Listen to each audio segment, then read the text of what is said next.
cuqaal waxgarad aqoon-yahan dhalinyaro iyo waayeel ka soo jeeda beelaha Axmed Faarax Beyo Faarax iyo Faahiye Faarax oo shir jaraa'id magaalada Burco ee xarunta gobolka Togdheer ku qabtay ayaa madaxweynaha Soomaaliland Muuse Biixi Cabdi ugu baaqay inuu xayiraadda ka qaado shirkadaha diyaaradaha ee falay Dubai iyo Air Arabia iyagoo sheegay odayaashan iyo waxgaradkani inay shirkaduhu qayb laxaad ka qaadan jireen isu socodka bulshada iyo dhaqaalaha dalka waana kuwan iyagoo ka hadlaya arrimahaasi diyaaradaha al-Arabia iyo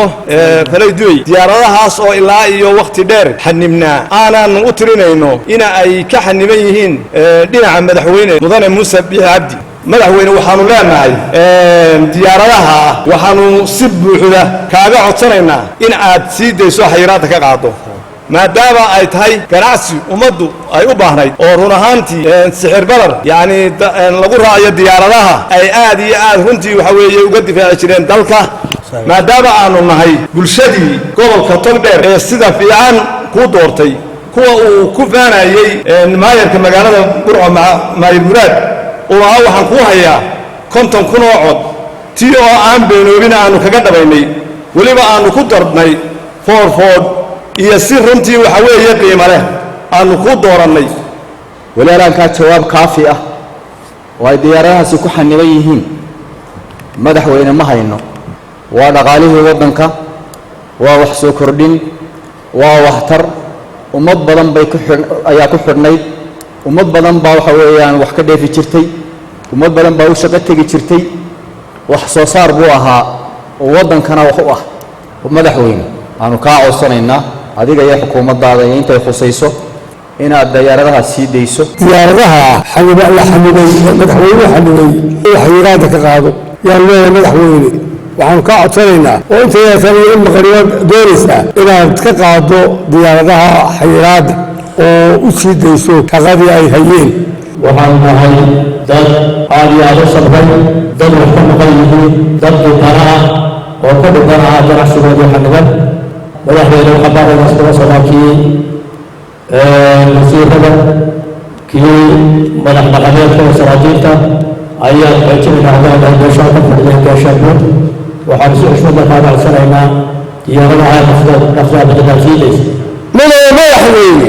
labada diyaaradood ee caawinaya iyo fulay Dubai waxa yaala iyo waxa diyaarado waxaad ku haysato shacabka reer Soomaaliland uma sheegin anaga lagama qancin diyaaradaha maalinta ka badan madaxweyne maalintaas soomaaliyeedtii iyo wasiirkii arrimaha gudaha aad u ballan qaaday ee tii wasiidaynaya golaha wasiirada iyo xukuumadda inaad sugu yeedhay dabadeedna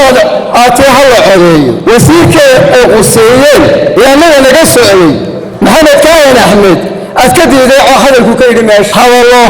waxa ku dhahabeendhaha ee habeen guurana aad raacday maalintaas ay hay'ad ka balad adigoo madaxweyne qaranka golaha wasiirada gacanta ka dhex taagtay ay loo horeysiisay adduunka damay dhicin waxaan u arkaynaa bartilmaameed beeleed wax badanay ka horreeyay waxna wanaga maanta ka hadlay inay madaxweyne cid looga la xajacada dalka ma jirto halkaan shaqada hadaan ku oo Soomaaliland maanta ma jirto in wala maalin أو هلالي هذا اللي ما كان بالتلمان يسطو دبل غاية الأسبارة وحنا قنعية باهي من المدحوية أرحي قولها من المدحوية وح الله يحيك الصوت حينما قنعية inagu haddayna jumhuriyadda Soomaaliland ma lihin wax gaadiid cirab ma lihin maadaama ayna gaadiid cir lahayn marba waxa shacbigeena iyo dawladdeena iyo dadkeena badan ugu jirtaa diyaarada ka jabanta ee dan ugu jirtaa shilinka inoo dhigmaya ee qofka shacbiga rakaabka u dhigmayana waa shilin qaranka u dhigmaya waxaan xukuumadda iyo madaxweynaha ka codsanaynaa labada diyaaradood in madaxweyne la fasaxo dhamaantayaba